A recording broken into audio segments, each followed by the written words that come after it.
Story time audio ബുക്സിലേക്ക് എല്ലാവർക്കും സ്വാഗതം. ജോസി വാഗപറ്റം എഴുതിയ നോവൽ ചാവുകടൽ. എമിലിയുടെ നോട്ടവും കണ്ണിലെ സംശയവും കണ്ട് റെജീന പെട്ടെന്നങ്ങ് ചിരിച്ചു. എന്നിട്ട് പറഞ്ഞു, എൻ്റെ ചേച്ചി, ഒരു കൊച്ചുണ്ടായ അതിന് ചെലവിന് കൊടുക്കേണ്ടതാരാ? അതിൻ്റെ അപ്പൻ. ശൗര്യക്കുട്ടിയുടെ അപ്പനാരാ? കാരക്കാട്ട് സൈമൺ തരങ്ങൻ. അങ്ങനെ നോക്കുമ്പോൾ ഇവൻ വളരേണ്ടത് എവിടെയാ? കാരക്കാട്ട് ബംഗ്ലാവിൽ. ഞാൻ പറഞ്ഞത് ശരിയല്ലേ?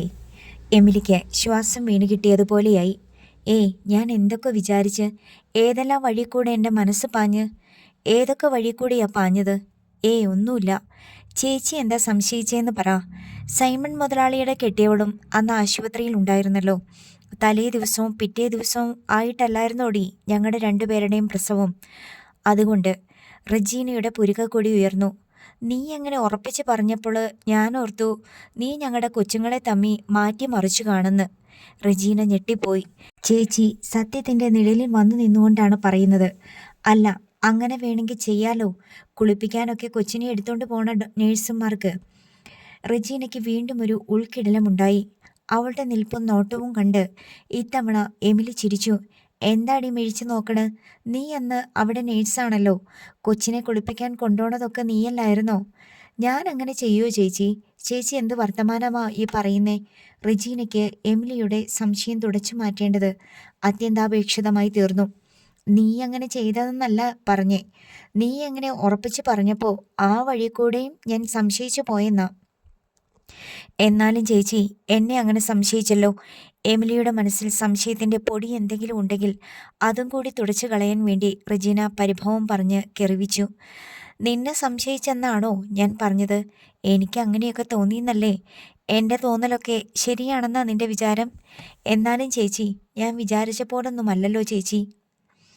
നീ അത് കള, നമുക്ക് വേറെ വല്ലതും സംസാരിക്കാം. എമിലി അത് വിട്ടു. എന്നിട്ട് ചോദിച്ചു, എടി റജീനെ, പെരുന്നാളിന് അപ്പനും അമ്മച്ചിയും വരണില്ലേ? നീ എന്നാ ഒറ്റയ്ക്ക് പോന്നത്? അവർ വൈകുന്നേരം വരും ചേച്ചി. ഞാൻ മുന്നേ ഇങ്ങ് പോന്നേ ഉള്ളൂ. അതെന്നാ വൈകുന്നേരം പകലുള്ള നേരത്ത് വന്നൂടെ? അവർക്കൊരു മടി. ശൗര്യക്കുട്ടി ഇവിടെ ഉള്ളതുകൊണ്ടാ. ശൗര്യക്കുട്ടി ഉണ്ടെങ്കിൽ എന്താ, അവരെ പിടിച്ച് വിഴുങ്ങുമോ? നീ എന്നാ വർത്തമാനാടി പറയുന്നത്? ചേച്ചി എന്തൊക്കെ പറഞ്ഞാലും ശരി, അപ്പനും അമ്മച്ചിക്കും നാണക്കേടുണ്ട് പകൽ വെട്ടത്ത് ഈ വീട്ടിൽ വരാനും പോകാനും. അത് ശൗര്യക്കുട്ടി ഇവിടെ ഉള്ളതുകൊണ്ടാ. അവൻ എന്നാ കുറ്റം ചെയ്തിട്ടാടി? അവൻ കുറ്റം ചെയ്തോ ഇല്ലയോ എന്നല്ല, അവൻ ആരുടെ മകനാന്നുള്ളതാ. എൻ്റെ മകൻ. അങ്ങനെ കണ്ടാ പോരേടി. അവൻ്റെ അപ്പനാരാ? അതാണ് പ്രശ്നം. നാട്ടുകാർ അവനെ നോക്കിയിട്ട് നമ്മുടെ മുഖത്തോട്ട് നോക്കുമ്പം നമ്മുടെ തല താണു പോകും. അപ്പനും അമ്മച്ചിക്കും ആ കൊച്ചിൻ്റെ മുഖം കാണുന്നത് വലിയ ബുദ്ധിമുട്ടാ ചേച്ചി, ഉള്ളത് പറയാലോ. ഇവിടെ എമിലി നിസ്സഹായിയാണ്. അനുജത്തി പറയുന്നതിലും കാര്യമുണ്ടെന്നറിയാം. കുഞ്ഞുങ്ങൾ അപ്പനമ്മമാരുടെയും ബന്ധുജനങ്ങളുടെയും അഭിമാനമായിരിക്കണം, വാത്സല്യഭാജനങ്ങളായിരിക്കണം. ഇവിടെ ആർക്കും അഭിമാനമല്ല ശൗര്യക്കുട്ടി, അപമാനമാണ്. അവൻ്റെ പെറ്റമ്മയ്ക്ക് കൂടി അഭിമാനക്ഷതമാണ്. അങ്ങനെയൊക്കെ സംഭവിച്ചു പോയില്ലേടി എന്ന് വെച്ച് എനിക്കെൻ്റെ കൊച്ചിനെ കളയാൻ പറ്റുമോ? ഞാനതിൻ്റെ അമ്മയല്ലേ. ആ കൊച്ചെന്നാ പിഴച്ച്? എമിലിയുടെ തൊണ്ടയിടറി. അതൊക്കെ പോട്ട്. ചേച്ചിയുടെ ടീ ഷോപ്പ് എങ്ങനെ നടക്കണ്? 4 കാശുണ്ടാക്കാനുള്ള കച്ചവടം കിട്ടുന്നുണ്ടോ? എവിടുന്ന്? എൻ്റെ മാത്രമല്ല, വേറെയും ചായക്കടയൊക്കെ ഉണ്ട്. വള്ളക്കാരുടെ ചായ കുടിയും പുകവലിയും കൊണ്ട് ഒരു കുടുംബം കഴിഞ്ഞു പോകുമോ? കുറച്ച് പലഹാരം ഉണ്ടാക്കി വിൽക്കുന്നുണ്ട്. കടലിപ്പണി ഇല്ലാത്ത ദിവസം ആരും ചായ കുടിക്കാൻ പോലും വരാറില്ല. കടലിപ്പണി ഉണ്ടെങ്കിൽ വള്ളക്കാർ വരും. മീൻ വാങ്ങാൻ വരണോരും വരും. എന്നാലും ഉച്ചയ്ക്ക് മുന്നേ കച്ചവടം പൂട്ടും. കടപ്പുറത്തെ ചായക്കടയ്ക്ക് അത്രയേ ഉള്ളൂ കച്ചവടം. രാവിലെ വള്ളങ്ങൾ വരുന്നതോടെ കടപ്പുറം സജീവമാകുന്നു. മീൻ ധാരാളം ഉണ്ടെങ്കിൽ വള്ളങ്ങളുടെ എണ്ണം കൂടും, വള്ളക്കാരുടെ എണ്ണം കൂടും. കോരുകാരും ചുമട്ടുകാരും ലേലക്കാരും ധാരാളം ഉണ്ടാകും. അതിനു പുറമെ മീൻ വാങ്ങാനെത്തുന്നവർ, പിന്നെ മീൻ കൊണ്ടുപോകാനുള്ള വണ്ടികളുടെ ഡ്രൈവർമാർ, ക്ലീനർമാർ. ഇങ്ങനെയൊക്കെയാണെങ്കിലും ഉച്ചയോടെ കടപ്പുറം വിജനമാകും. എല്ലാ കച്ചവടവും കഴിഞ്ഞ് ആളുകൾ കടപ്പുറത്ത് നിന്ന് ഒഴിഞ്ഞു പോയിരിക്കും. കഷ്ടിച്ച് കഴിഞ്ഞുകൂടണ്, അത്രയേ ഉള്ളൂ. എമിലി പറഞ്ഞവസാനിപ്പിച്ചു. വൈകുന്നേരം എമിലിയുടെ അപ്പനും അമ്മയും കൂടി വന്നു. അവർ കുട്ടികൾക്ക് മധുര പലഹാരങ്ങൾ കൊണ്ടുവന്നു. ജാനറ്റിനും ഡെന്നിച്ചനും കൊടുത്തു. ശൗര്യക്കുട്ടിയെ നോക്കിയത് പോലുമില്ല. ശൗര്യക്കുട്ടി തൻ്റെ ചേച്ചിയുടെയും ചേട്ടൻ്റെയും കയ്യിലിരിക്കുന്ന മധുര പലഹാരങ്ങളെ കൊതിയോടെ നോക്കി. ഇതെന്നാ പണിയാ അമ്മച്ചിയെ? എൻ്റെ കൊച്ചിനെന്നാ കൊടുക്കാത്തത്? അത് നോക്കിയിരിക്കണ കാണാഞ്ഞിട്ടാ? മനഃപൂർവ്വം കൊടുക്കാത്തതാ, ദേവസിക്കുട്ടി കർക്കശ സ്വരത്തിൽ പറഞ്ഞു. ഞാനാ പറഞ്ഞത് കൊടുക്കണ്ടെന്ന്. അതിനെ നിന്റെ കൊച്ചായിട്ട് ഞങ്ങളാരും കൂട്ടിയിട്ടില്ല. പിന്നെ ആരുടെ കൊച്ചാ? കാരക്കാട്ട് സൈമൻ തരകന് പിഴച്ചുണ്ടായി ജന്തു. നീ അതിൻ്റെ കാര്യം പറഞ്ഞോണ്ട് ഞങ്ങയെടുത്ത് വഴക്കിന് വരല്ലേ പെണ്ണെ. പിന്നെ ഈ വീട്ടിൽ ഞങ്ങൾ കാലുകുത്തത്തില്ല. നീങ്ങ കാലുകുത്തണ്ട. എൻ്റെ കൊച്ചിനെ എൻ്റെ കൊച്ചായിട്ട് കാണാൻ പറ്റാത്തവര് ഈ വീട്ടിൽ വരണ്ട. വെറുതെ എന്തിനാ വഴക്ക്? ഒന്നും മിണ്ടാതിരിക്കൂ. നല്ലൊരു പെരുന്നാളായിട്ട്. അപ്പനും കൊള്ളാം, മകളും കൊള്ളാം. റജീന അപ്പനെയും ചേച്ചിയെയും ഒരുപോലെ ശാസിച്ചു. ഈ കൊച്ചെന്നാ പിഴച്ചെന്നാ ഞാൻ ചോദിക്കണേ. അതിനെന്തറിയാം? എമിലി വിടാൻ ഭാവമില്ല. അത് പിഴച്ചുണ്ടായതാന്ന് പറഞ്ഞില്ലേ? ഇനിയും പറയണോ? പറയാതെ തന്നെ കടപ്പുറംകാർക്കെല്ലാം അറിയാവല്ലോ. ദേവസിക്കുട്ടി അമർഷം കൊണ്ടു. ദൈവത്തിൻ്റെ മുന്നിൽ എല്ലാ മക്കളും ഒരുപോലെയാ. ഈ ഇരിക്കുന്ന ശൗരിക്കുട്ടിയും എൻ്റെ അപ്പനും ദൈവത്തിന് ഒരുപോലെയാ. ശൗരിക്കുട്ടിയും ഡെന്നിച്ചനും ഒരുപോലെയാ, എമിലി വാദിച്ചു. ദൈവത്തിനങ്ങ് മുകളിൽ സിംഹാസനത്തെ കയറി കിരീടവും വെച്ച് ചുമ്മായിരുന്ന് പറഞ്ഞാൽ മതി.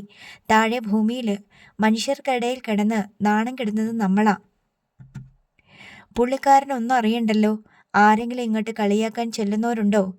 ഇല്ലല്ലോ. ഈ കണ്ട കഷ്ടപ്പാടും ദുരിതവും ഭൂമിയിലെ മനുഷ്യന്മാർക്ക് വരുത്തി വെച്ചിട്ട് എന്തെങ്കിലും മനസാക്ഷിക്കുത്തുണ്ടോ?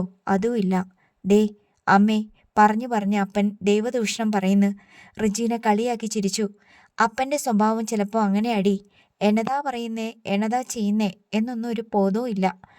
ശൗര്യക്കുട്ടിക്ക് മധുരപലഹാരം കൊടുക്കാത്തതിൻ്റെ പേരിൽ അവിടെ രൂപപ്പെട്ടു വന്ന അസ്വാരസ്യം അങ്ങനെ തേഞ്ഞലിഞ്ഞു പോയി. സന്ധ്യയ്ക്ക് ആർത്തുങ്കൽ പള്ളിയിലേക്ക് പോകാൻ എല്ലാവരും ഒരുങ്ങി. കുഞ്ഞന്ന വീട് കാവലിന് വീട്ടിലിരുന്നു. ശൗര്യക്കുട്ടിയെ ഉടുപ്പിടിവിച്ച് ഒക്കത്ത് വെച്ച് എമിലി ഇറങ്ങിയപ്പോൾ ദേവസിക്കുട്ടി ചോദിച്ചു, ഇതിനെയും കൊണ്ടുപോകുന്നുണ്ടോ? എൻ്റെ കൊച്ചിനെ കളഞ്ഞിട്ട് പോകാൻ പറ്റുമോ? എമിലി ചൊടിച്ചു. എൻ്റെ കൊച്ച് എന്ന് നീ 100 ആവർത്തി പറയണ്ട. എല്ലാവർക്കും അറിയാം ആരുടെയാണെന്ന്. ഇവിടെ കുഞ്ഞനാമച്ചി ഉണ്ടല്ലോ, അവരെ ഏൽപ്പിച്ചിട്ട് പോന്നാ പോരെ? കുഞ്ഞന വീട്ടിൽ കാവലിരിപ്പാണ്. നാളെ പകൽ പെരുന്നാളിന് പോകാനാണ് കുഞ്ഞനയ്ക്ക് താല്പര്യം. എൻ്റെ കൊച്ചിൻ്റെ ആദ്യത്തെ പെരുന്നാളാ. എനിക്ക് നേർച്ചയുണ്ട് പുണ്യാളച്ഛൻ്റെ അടുത്ത്. എനിക്കെൻ്റെ കൊച്ചിനെയും കൊണ്ട് പോയി കഴുന്നെടുപ്പിക്കണം. എമിലി പറഞ്ഞു. ഓ, അതിൻ്റെ കുറവേ ഉള്ളു. എങ്ങനെയെങ്കിലും പണിയെടുത്ത് ജീവിച്ചു പോകാമെന്ന് വെച്ചാൽ നാട്ടുകാരെ സമ്മതിക്കത്തില്ല. സ്വന്തം വീട്ടുകാരൻ സമ്മതിക്കത്തില്ലെന്ന് വെച്ചാൽ ഞാൻ ഈ കൊച്ചിനെ എടുത്തുകൊണ്ട് കടലിൽ ചാടി ചത്തുകളയും. പറഞ്ഞേക്കാം. എമിലി പൊട്ടിത്തെറിച്ചു. നിങ്ങളാരുടെയും വീട്ടുപടിക്കലോട്ട് ഞാൻ വന്നില്ലല്ലോ. എൻ്റെ കൊച്ചിനെയും എന്നെയും സഹായിക്കണമെന്ന് പറഞ്ഞ് ഒരു നേരത്തെ അരിയുടെ കാശ് പോലും വാങ്ങിച്ചിട്ടില്ലല്ലോ. കൊച്ചിനെ കൊണ്ട് കഴന്നെടുപ്പിക്കാൻ നടക്കണ് എന്ന് വെച്ചാൽ എന്നതാ മുതല്? എടി, നീ ആഞ്ചലോന് വേണ്ടി ഒരു കുർബാന ചൊല്ലിച്ചിട്ടുണ്ടോ ഇടി ഇതുവരെ? അവൻ്റെ ജീവൻ കടലിൽ താണിയിട്ട് കൊല്ലം 2 കഴിഞ്ഞല്ലോ. എന്ത് കുർബാനയാ? മരിച്ചവർക്ക് വേണ്ടിയുള്ളതോ? പിന്നല്ലാതെ. ദേവസിക്കുട്ടി ചുണ്ടുകൂട്ടി. എമിലി ജീവിച്ചിരിക്കുമ്പോൾ അത് നടക്കില്ല. ഞാൻ സമ്മതിക്കുകയുമില്ല. എന്താ സമ്മതിക്കാത്തെ? ദേവസിക്കുട്ടി ചോദിച്ചു. എൻ്റെ ആഞ്ചലോ ചായൻ മരിച്ചിട്ടില്ല. പിന്നെന്തിനാ മരിച്ചവർക്കുള്ള കുർബാന? അവൻ ജീവിച്ചിരിപ്പുണ്ടോന്നോ ഇപ്പോഴും നിന്റെ വിശ്വാസം? ദേവസിക്കുട്ടി പരിഹാസത്തിൽ ചോദിച്ചു. അതെ, എനിക്ക് വിശ്വാസ. എൻ്റെ ആഞ്ചലോ ചായൻ ജീവനോടെയുണ്ട്. ഇല്ലായിരുന്നെങ്കിൽ എൻ്റെ നെഞ്ചിലെ വിളക്ക് കെട്ടുപോയേനെ. ആഞ്ചലോ ചായൻ തിരിച്ചു വരും, അതെനിക്ക് തീർച്ചയാ. ഇവക്ക് പ്രാന്താ റോസ്ലി. അല്ലെങ്കിൽ ഇങ്ങനത്തെ ഊള വർത്തമാനം പറയോ? ആഞ്ചലോ തിരിച്ചു വരാൻ പോണത്രേ. ദേവസിക്കുട്ടി പുച്ഛിച്ചു. അവൻ ഒരിക്കലും തിരിച്ചു വരാതിരിക്കട്ടെ. വന്നാ നിന്റെ ഒക്കത്തിരിക്കുന്ന ഈ കുഞ്ഞിൻ്റെ നേർക്ക് വിരല് ചൂണ്ടി ഇതേതാടിയെന്ന് ചോദിച്ചാൽ നീ എന്തുത്തരം പറയും എമിലി? എന്താ സംഭവിച്ചതെന്ന് ഉള്ള പോലെ ഞാൻ പറഞ്ഞു കൊടുക്കും. ആഞ്ചലോ ചായന് അത് മനസ്സിലാക്കാൻ പറ്റും. എന്നിട്ട് അവൻ വല്ലവൻ്റെ കൊച്ചിനെയും നിന്നെയും കൂടെ സ്വീകരിക്കുമോ? നിങ്ങളാരും കണ്ട ആളല്ല ആഞ്ചലോ ചായൻ. എനിക്കറിയാം. ഞാൻ അറിയുന്ന പോലെ ആർക്കും അറിയില്ല ആഞ്ചലോ ചായനെ, എമിലി തീർത്തു പറഞ്ഞു. എന്നിട്ട് അവൾ കൊച്ചു ശൗര്യയെയും കൊണ്ട് മുൻപേ ഇറങ്ങി. എൻ്റെ കൂടെ വരാൻ മാനക്കേടുള്ള ആരും വരണ്ട. ഞാനും എൻ്റെ ശൗര്യക്കുട്ടിയും കൂടി പോയിക്കൊള്ളാം. എമിലി നടന്നു കഴിഞ്ഞു. ബാക്കിയുള്ളവർ മുഖത്തോട് മുഖം നോക്കി. പിന്നെ അവർ ഇറങ്ങി നടന്നു. നടന്നു പോകാനുള്ള ദൂരമേയുള്ളൂ ആർത്തുങ്കൽ പള്ളിയിലേക്ക്. അല്ലെങ്കിൽ തന്നെ ചെത്തി മുതൽ ആർത്തുങ്കൽ വരെയുള്ള റോഡ് ജനസാന്ദ്രമാണ്. പള്ളിപ്പെരുന്നാൾ പ്രമാണിച്ച് എന്തെന്നില്ലാത്ത തിക്കും തിരക്കും. വാഹനങ്ങൾ ഞെങ്ങി ഞെരുങ്ങി പോകുന്നുണ്ടെങ്കിൽ തന്നെ ഉറുമ്പ് നടക്കുന്ന വേഗത്തിലാണ്. ആർത്തുങ്കൽ പള്ളിയിൽ വെച്ച് എമിലി തൻ്റെ മകൻ്റെ നെറ്റിയിൽ കുരിശു വരപ്പിച്ചു. അതിനുശേഷം കഴന്നെടുക്കാനുള്ള ക്യൂവിൽ ചെന്നപ്പോൾ തൊട്ടു മുൻപിൽ കാരക്കാട്ട് ബംഗ്ലാവിലെ എൽസമ്മ എമിലിയെ കണ്ടില്ല. പക്ഷേ എൽസമ്മയുടെ തോളത്ത് കിടന്ന കുഞ്ഞു ഡാൻഡസ് തോളിനു മീതെ കൂടി തല പൊക്കി നോക്കി.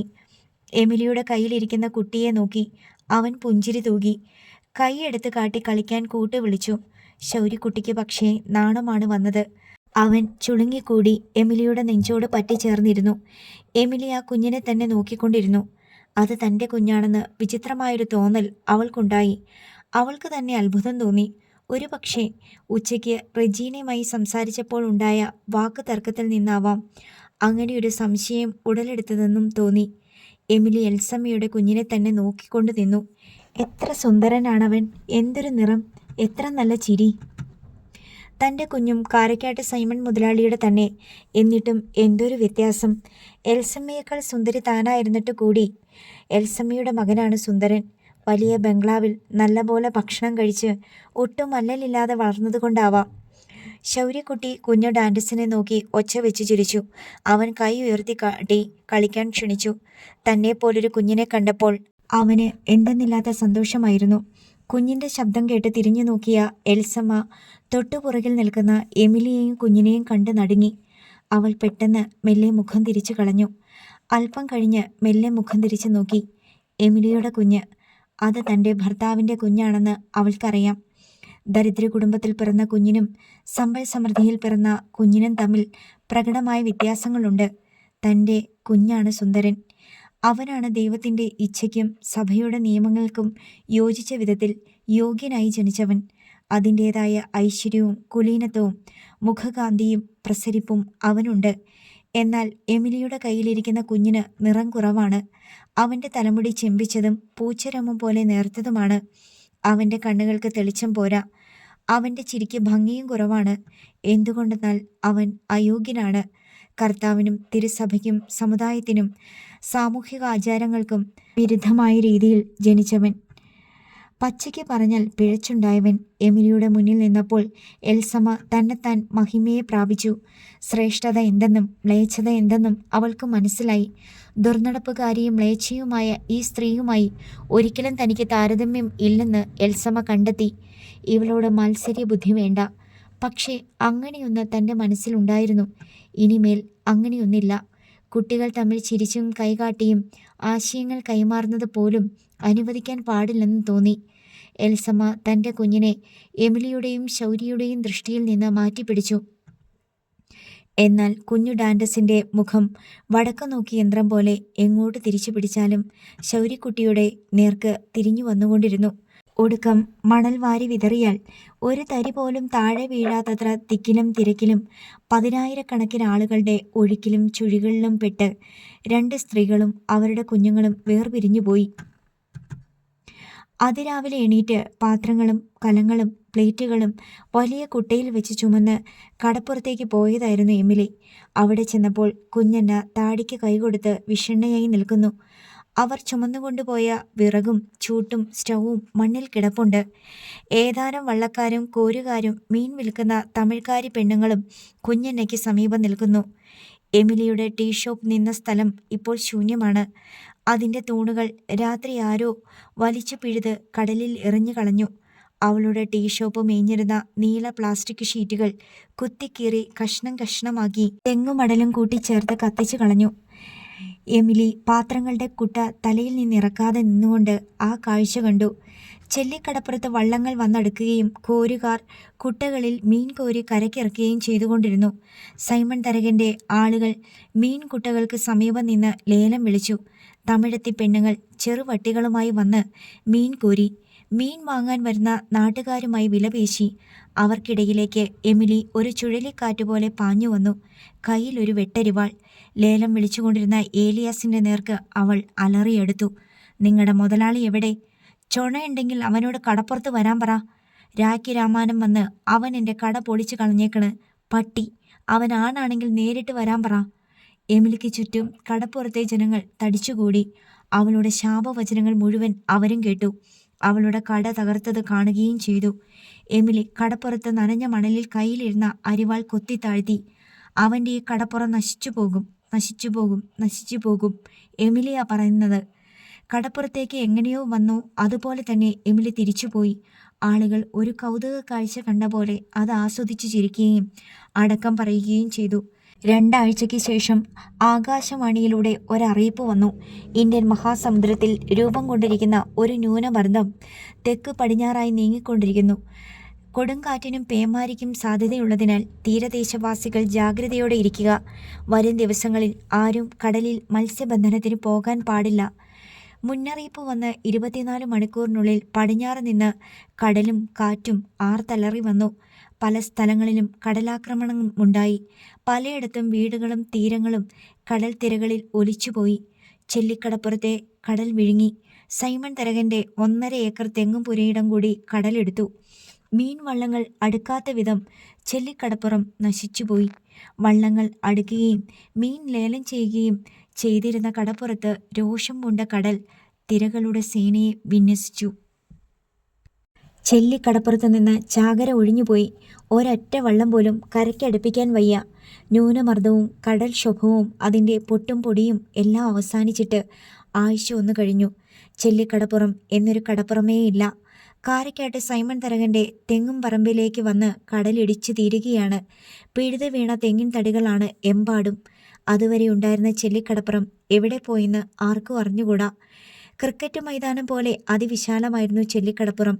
അവിടെ സഞ്ചാരികൾ പോലും വരികയും പോവുകയും ചെയ്തിരുന്നു.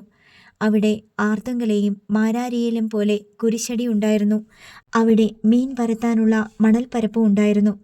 100 മീൻ വണ്ടികൾ വന്നാലും കയറ്റിയിടാനുള്ള ഇടം, 6ഓ 7ഓ ടീ ഷോപ്പുകൾ ഇരുന്ന ഇടം, 40ഓളം വള്ളങ്ങൾ കയറ്റി വെച്ചുകൊണ്ടിരുന്ന ഇടം, പ്രായമായവർ കേടായ വല നിവർത്തി തുന്നിക്കൊണ്ടിരുന്ന ഇടം എല്ലാം കടലെടുത്തു പോയി. ചെല്ലിക്കടപ്പുറത്തെ ജനം അറിയാതെ മൂക്കത്ത് വിരൽ വെച്ചു. അവർ അപ്പോഴും അന്യോന്യം പറഞ്ഞു, ഈ കടല് സത്യമുള്ളതാണ്, കടലമ്മ സത്യമുള്ളവളാണ്. ഈ കടപ്പുറത്ത് അരിവാൾ ആഞ്ഞുകുത്തി ഉഗ്രശാപം ചൊരിഞ്ഞ എമിലി സത്യമുള്ളവളാണ്.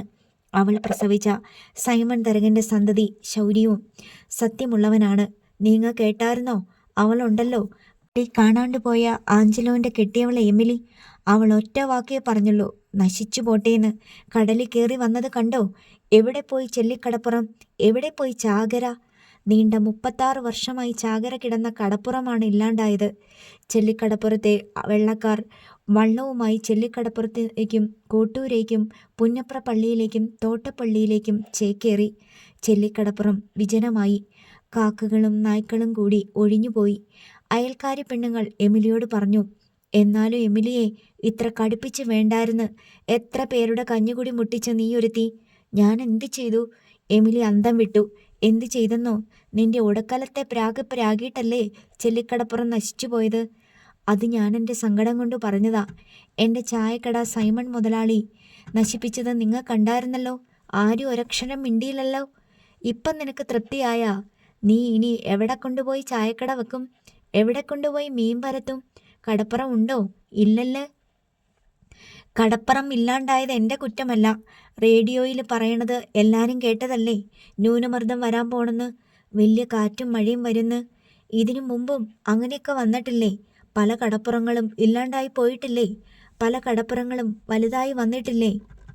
എന്നാലും നീ ഒടുക്കലത്തെ പ്രാഗിയിട്ടല്ലേ ചൊല്ലിക്കടപ്പുറം ഇല്ലാണ്ടായത്. ഞാൻ പ്രാഗിയെങ്കിൽ അപ്പം തന്നെ നശിച്ചു പോണായിരുന്നു. പിന്നെയും 2 ആഴ്ചയും കൂടി ഉണ്ടായിരുന്നല്ലോ ചെല്ലിക്കടപ്പുറം. ആ ന്യായമൊന്നും ആർക്കും കേൾക്കണ്ട. അവർക്ക് ചൂണ്ടിക്കാണിക്കാൻ ഒരു കുറ്റവാളിയെ കിട്ടിയിട്ടുണ്ട്, എമിലി. അവൾ ശപിച്ചത് കൊണ്ടാണ് 36 വർഷം ചാകര കിടന്ന കടൽ അക്രമാസക്തമായി തീർന്നത്. അവൾ ശപിച്ചതുകൊണ്ടാണ് ചെല്ലിക്കടപ്പുറം കടലെടുത്ത് പോയത്. കാരക്കാട്ട് സൈമൺ തരകന്റെ ബംഗ്ലാവിലും ചില അപസ്വരങ്ങളുണ്ടായി. എൽസമ്മ സൈമൺ തരകനോട് പറഞ്ഞു, അവക്കൊരു കൊച്ചിനെ സൃഷ്ടിച്ചു കൊടുത്തിട്ട് ചെലവിന് കൊടുക്കാത്തത് പോട്ടെ, അവളുടെ കഞ്ഞുകുടി മുട്ടിക്കണമായിരുന്നോ? അവളുടെ വീട്ടിൽ കഞ്ഞി വെക്കുമ്പം ഒരു ഇത്തിരി വറ്റ് നിങ്ങളുടെ ചോരയിലുണ്ടായ ഒരു കൊച്ചിൻ്റെ വിശപ്പടക്കാനും കൂടി വേണ്ടിയാണെന്ന് ഓർത്തില്ലല്ലോ. അവിടെ ചായക്കട പൊളിച്ചെറിഞ്ഞിട്ട് ഇപ്പം എങ്ങനെ ഇരിക്കണു? സൈമൺ തരകന്റെ ചോര തിളച്ചു. ആദ്യം സൈമൺ തരകൻ എൽസമ്മയെ 2 തെറി വിളിച്ചു. പിന്നെ എൽസമ്മയുടെ അപ്പനെ വിളിച്ചു. ഒടുവിൽ എൽസമ്മയുടെ അമ്മയ്ക്കും വിളിച്ചു. എന്നിട്ട് വിഷയത്തിലേക്ക് വന്നു. എടി, കടൽ അങ്ങനെയാ, കയറി ഇറങ്ങിയും കിടക്കും. ഏതെങ്കിലും ഒരു പീറപ്പെണ്ണ് കടപ്പുറത്ത് വന്ന് നിന്നോണ്ട് ശപിച്ച ഇളകാനുള്ളതല്ല ഇന്ത്യൻ മഹാസമുദ്രം. അതിൻ്റെ കരയ്ക്ക് അവൾ ഒരുത്തി മാത്രമല്ല ജീവിക്കുന്നേ, വേറെ ലക്ഷക്കണക്കിന് ആളുകളുണ്ട്. കടൽ കയറി വന്നപ്പോൾ ആയിരക്കണക്കിന് പേരുടെ വീട് പോയി, കുറേ പേര് മരിച്ചു, വേറെ കുറേ പേരെ കാണാണ്ടായി. കോടിക്കണക്കിന് രൂപയുടെ നാശനഷ്ടങ്ങൾ സംഭവിച്ചു. ഒരുപാട് ബോട്ടുകളും വള്ളങ്ങളും മുങ്ങി, വലകളും ഇഞ്ചിനും നഷ്ടപ്പെട്ടു. അതെല്ലാം അവളൊരുത്തി ശപിച്ചിട്ടാ? അവളുടെ ചായക്കട പൊളിച്ചതിന് പകരം ചോദിക്കാൻ കടല് കയറി വന്ന് ഇതെല്ലാം ചെയ്തെന്നാണോ നിന്റെ വിശ്വാസം? കടല് കോപിച്ചത് ന്യൂനമർദ്ദം വന്നിട്ട്. അവള് ശപിച്ചിട്ടും പോയ ശേഷം 2 ആഴ്ച ചെല്ലിക്കടപ്പുറത്ത് നല്ല പണിയുണ്ടായിരുന്നു. വള്ളക്കാര് ലക്ഷക്കണക്കിന് രൂപയുടെ മീൻ വാരി. അവള് ശപിച്ചിട്ടാ? കാറ്റും മഴയും ഭൂകമ്പവും വരണത് ആരും ശപിച്ചിട്ടല്ല. പാവങ്ങളുടെ വീടും വള്ളവും വലയും ഇഞ്ചിനും കടലെടുത്തോണ്ട് പോകുന്നത് ആരും ശപിച്ചിട്ടല്ല. ഒരു കടപ്പുറത്തും ചാകര സ്ഥിരമായി നിന്നിട്ടില്ല. പണ്ട് അന്ധേരി കടപ്പുറത്ത് ചാകരയുണ്ടായിരുന്നു. 50 വർഷക്കാലം നിന്നു. ഇപ്പോൾ അവിടെ വള്ളം അടുക്കുവോ? ഇല്ല. അന്ധേരി കടപ്പുറം ഇന്ന് ടൂറിസ്റ്റുകാർക്കുള്ള കടപ്പുറമാ. ആരെങ്കിലും ശപിച്ചിട്ടാ? സൈമൺ തരകൻ വിശദീകരിച്ചപ്പോൾ അത് ശരിയാണെന്ന് എൽസമ്മയ്ക്ക് തോന്നി. ഇന്ത്യ മഹാസമുദ്രം ഒരുത്തിക്കും സ്ത്രീധനം കിട്ടിയതൊന്നുമല്ലാന്ന് ആദ്യം മനസ്സിലാക്ക്. പക്ഷേ കടപ്പുറംകാര് പറയണത് എന്താണ്? എൻ്റെ മുമ്പിൽ വന്ന് നിന്നോണ്ട് ഒരുത്തനും പറയത്തില്ല. അവൻ്റെയൊക്കെ വീട്ടിലിരുന്നോണ്ട് പറയട്ട്. ഇതിൻ്റെയൊക്കെ ആവശ്യം വല്ലതും ഉണ്ടായിരുന്നോ? അവൾ ആ ചായക്കടയും വെച്ചോണ്ട് അവിടെങ്ങാനും അടങ്ങിക്കഴിഞ്ഞേനെ. അപ്പം കടിക്കാത്ത പട്ടീൻ്റെ വായിൽ കോലിട്ട് കുത്താൻ പോയി. ഇപ്പം ആളുകൾ എന്താ പറയണേ? സൈമൺ തരകൻ കാരണം ചെല്ലിക്കടപ്പുറം നശിച്ചു. കടൽ സത്യമുള്ളതാ. എമിലി സത്യമുള്ളവളാ. സത്യമില്ലാത്ത ഒറ്റയാളേ ഉള്ളൂ, കാരക്കാട്ട് സൈമൺ തരകൻ. അവറ്റോള് പറഞ്ഞോണ്ട് നടന്നിട്ട് പോയി തെണ്ടട്ട്. സൈമൺ തരകൻ്റെ കടപ്പുറത്ത് വള്ളം ഇറക്കിയും മീൻ പരത്തിയും സുഖമായിട്ട് ജീവിച്ചുകൊണ്ടിരുന്നതല്ലേ? ഇനി അനുഭവിക്കട്ടെ. നമുക്കും നഷ്ടം വന്നില്ലേ? ആയിരക്കണക്കിനും 10,000-കണക്കിനും ദിവസവും കിട്ടിക്കൊണ്ടിരുന്നതല്ലേ? വണ്ടികൾ കയറ്റിയിടണേൻ്റെ തറവാടക തന്നെ എത്രയായിരുന്നു? ഒക്കെ പോട്ടെ, തെങ്ങും പറമ്പ് 1.5 ഏക്കർ കടലെടുത്തില്ലേ? ഞാൻ അവളുടെ ചായക്കട പൊളിച്ച് കളഞ്ഞത് കൊണ്ടാണോ ഓടി ഇതൊക്കെ? അങ്ങനാണോ നീയും ധരിച്ചു വെച്ചേക്കണത്? കടപ്പുറത്തുകാർ പറയണത് അതല്ലേ? എൽസമ്മേ, നീ മിണ്ടല്ല്. നിനക്ക് വിവരമില്ല. പള്ളിയും പട്ടക്കാരും എമിലിയും കടപ്പുറംകാരും പുണ്യാളന്മാരൊന്നുമല്ല കടല് നിയന്ത്രിക്കണേ. കടല് നിയന്ത്രിക്കണത് കാറ്റാ. കാറ്റിനെ പിടിച്ചു കെട്ടുന്നതും അഴിച്ചുവിടുന്നതും കാലാവസ്ഥയാ. കാലാവസ്ഥയുണ്ടാകുന്നത് ചൂടുകൊണ്ടും തണുപ്പ് കൊണ്ടുമാ. ചുരുക്കി പറഞ്ഞ ചൂടും തണുപ്പുമാ സകലതിൻ്റെ അടിസ്ഥാനം. ഈ ചൂടും തണുപ്പും ആരുണ്ടാക്കുന്നതാ? നിന്റെ അപ്പാപ്പൻ ഫ്രാൻസിസ്. എന്നെ കൊണ്ടൊന്നും പറയിപ്പിക്കല്ല്. കൈ ചൂണ്ടി പറഞ്ഞിട്ട് സൈമൺ തരകൻ എഴുന്നേറ്റ് ഒരൊറ്റ പോക്ക്. എൽസമ്മയുടെ ഒക്കത്തിരുന്ന കുഞ്ഞു ഡാൻഡസ് പൊടുന്നനെ പൊട്ടിച്ചിരിച്ചു. അയാളുടെ ആ എഴുന്നേറ്റ് പോക്ക് എന്തോ വലിയ കോമഡി ആയിട്ടായിരിക്കണം അവൻ കണ്ടത്. നീ എന്ത് കേട്ടിട്ടാടാ മുത്ത ഇളിക്കുന്നേ? നിനക്ക് വല്ലതും മനസ്സിലായോ? എൽസമ്മ ഡാൻഡസിൻ്റെ മൂക്കത്ത് തൻ്റെ മൂക്കുരസിക്കൊണ്ട് ചോദിച്ചു. അവൻ ചിരി നിർത്തിയിട്ട് അവളുടെ 2 ചെവിയും പിടിച്ചിട്ട് മൂക്കത്തൊരു കടി വച്ചു കൊടുത്തു. അയ്യോടാ, ഇതെന്നാ പണിയാ മോനെ കാണിച്ചേ? എൽസമ്മയ്ക്ക് ശരിക്കും നൊന്തു. എൽസമ്മയ്ക്ക് തൻ്റെ മൂത്ത മക്കളായ റോണിയേക്കാൾ ഡോളിയേക്കാൾ ഇഷ്ടം ഡാൻഡസിനെയാണ്. അവൻ്റെ കുസൃതി കണ്ണുകളും ചിരിയും അവൻ്റെ കൊഞ്ചലും എത്ര കണ്ടാലും മതി വരില്ല എൽസമ്മയ്ക്ക്. തൻ്റെ കുഞ്ഞിനെ മറ്റുള്ളവർ സ്നേഹത്തോടും കൗതുകത്തോടും കൂടി നോക്കുന്നത് എൽസമ്മയെ അഭിമാന പുളകിതയാക്കാറുണ്ട്. ഒന്ന് നോക്കിപ്പോയാൽ പിന്നെ ആരും കണ്ണെടുക്കില്ല. ഇത്രയും സുന്ദരനായ ഒരു ആൺകുട്ടി സൈമൺ തരകനിൽ നിന്ന് തനിക്ക് ജനിക്കുമെന്ന് എൽസമ്മ സ്വപ്നത്തിൽ കൂടിയും സങ്കല്പിച്ചിട്ടില്ല. എൽസമ്മയുടെ അമ്മ ഇടയ്ക്കിടെ ഓർമ്മിപ്പിക്കും. ഡാൻഡസിന് ആരുടെയും കണ്ണ് കിട്ടാതെ നോക്കണേ മോളെ. കൊച്ചിനെയും കൊണ്ട് പുറത്തെങ്ങാനും പോയിട്ട് വരുമ്പോൾ ഒരു വെള്ളി രൂപ തൊട്ട് ഒഴിഞ്ഞ് പുണ്യാളച്ചന് നേർച്ചയിട്ടേക്കണേ. ഓരോ മനുഷ്യന്മാരുടെ കണ്ണ് പെട്ട അത് മതി. ഡാൻഡസിനൊരു ജലദോഷം വന്നാൽ എൽസമ്മ കരുതി അത് ആരുടെയെങ്കിലും കണ്ണുപെട്ടിട്ടാണെന്ന്. ഡാൻഡസിന് പനിയോ ക്ഷീണമോ വന്നാലും അവൾ അങ്ങനെ തന്നെ വിചാരിച്ചു. എൽസമ്മയുടെ മൂത്ത മക്കൾ കുറേ മുതിർന്നിട്ടായതിനാൽ അവർ 3 പേരും കുശുമ്പൊന്നും കൂടാതെ ഡാൻഡസിനെ സ്നേഹിച്ചു. അവനെ എടുത്തുകൊണ്ട് നടക്കാൻ തമ്മിൽ മത്സരിച്ചു. റോബിന് 12 വയസ്സും റോണിക്ക് 9 വയസ്സും ഡോളിക്ക് 5 വയസ്സുമായിരുന്നു യഥാക്രമം പ്രായം. ഒരു ഞായറാഴ്ച തുമ്പോളി പള്ളിയിൽ വെച്ച് റെജീന എൽസമ്മയെ കണ്ടുമുട്ടി. പള്ളി കഴിഞ്ഞിറങ്ങിയപ്പോൾ റെജീന എൽസമ്മയുടെ അരികെ ചെന്ന് ചോദിച്ചു, എന്നെ ഓർമ്മയുണ്ടോ? എൽസമ്മയ്ക്ക് പെട്ടെന്ന് ആളെ മനസ്സിലായില്ല. റെജീന എന്ന എൻ്റെ പേര്. ഞാൻ ചേർത്തല KCM ഹോസ്പിറ്റലിലെ നേഴ്സാ. ഇപ്പോൾ എൽസമ്മയ്ക്ക് ഓർമ്മ വന്നു. അവൾ റെജീനയെ ചിരിച്ചു കാട്ടി പരിചയം പുതുക്കി. മോനെ ഒന്ന് കാണട്ടെ. റെജീന ഡാൻഡസിനെ തോളത്ത് കിടത്തിയിരുന്ന വശത്തേക്ക് നീങ്ങി. എൽസമ്മ അവൾക്ക് കാണാൻ പാകത്തിൽ തിരിഞ്ഞു. ഡാൻഡസിൻ്റെ കണ്ണ് പക്ഷേ പള്ളിമുറ്റത്തു കൂടി ഓടിപ്പോയിക്കൊണ്ടിരുന്ന ഒരു ബാലൻ്റെ നേർക്കായിരുന്നു. മോനെ ഒന്ന് നോക്കിയടാ, ഇതാരാണെന്ന്. എൽസമ്മ അവൻ്റെ മുഖം പിടിച്ചു തിരിച്ചു. തേ. അവൻ ബാലൻ്റെ നേർക്ക് കൈ ചൂണ്ടി. റെജീന അവൻ്റെ സുന്ദരമായ മുഖത്തേക്ക് നോക്കി. എന്നിട്ട് അവൻ പോലും പ്രതീക്ഷിക്കാത്ത വേഗത്തിൽ എൽസമ്മയുടെ തോളത്ത് നിന്ന് അവനെ വാരിയെടുത്തു. ഒരു നിമിഷം എൽസമ്മ അമ്പരന്ന് പോയി. കാരയ്ക്കാട്ട് സൈമൺ തരകൻ്റെ ഭാര്യയുടെ കയ്യിലിരിക്കുന്ന കുഞ്ഞിനെ അനുവാദം കൂടാതെ പിടിച്ചു വാങ്ങാനുള്ള ധൈര്യം ആർക്കുണ്ട്? ഡാൻഡസ് ഒരു മാത്ര അവിശ്വാസത്തോടെ റെജീനയെ നോക്കി. റെജീന ഓമനത്തം കളിയാടുന്ന അവൻ്റെ കവിളത്ത് ഒരു ഉമ്മ കൊടുത്തിട്ട് കൊഞ്ചി. ഇത്രയേ ഉണ്ടായിരുന്നുള്ളൂ. ആരാ കുളിപ്പിച്ചേന്നറിയോ? ആരാ ഒരുക്കിയെന്നറിയോ? ആരാ വെയില് കൊള്ളിച്ചേന്നറിയോ? ഞാനാ. റെജീന കാണിച്ച ധൈര്യത്തിൻ്റെ പൊരുൾ എൽസമ്മയ്ക്ക് മനസ്സിലായി. എന്നാൽ അവൾ കാണിച്ചത് ധൈര്യമല്ലെന്നും അതൊരു തരം അവകാശബോധത്തിൽ നിന്നുണ്ടായ അധികാര പ്രകടനമാണെന്നും അവൾ അറിഞ്ഞില്ല. ഡാൻഡസിനെ അവൾ നെഞ്ചോട് ചേർത്ത് പിടിച്ചു. അവൻ്റെ ഇളം ചൂട് അവൾക്ക് കിട്ടി. അവൾ അവന് വീണ്ടും ഉമ്മ കൊടുത്തു. അവനെ കയ്യിൽ ഉയർത്തിപ്പിടിച്ച് കുലുക്കി. അവനെ ഇരു കൈകളിലും ഊഞ്ഞാലാട്ടുന്ന പോലെ ആട്ടി. അപ്പോൾ അവൻ ഇക്കിളി പൂണ്ട പോലെ കിലുകിലെ ചിരിച്ചു. അതെല്ലാം കണ്ട് എൽസമ്മ സന്തോഷിച്ചു. ഇതാണോ നിങ്ങളുടെ പള്ളി? എൽസമ്മ ചോദിച്ചു. ഞങ്ങളുടേത് അന്തേരി പള്ളിയാ. ഇടയ്ക്ക് ഇവിടെയും വരും.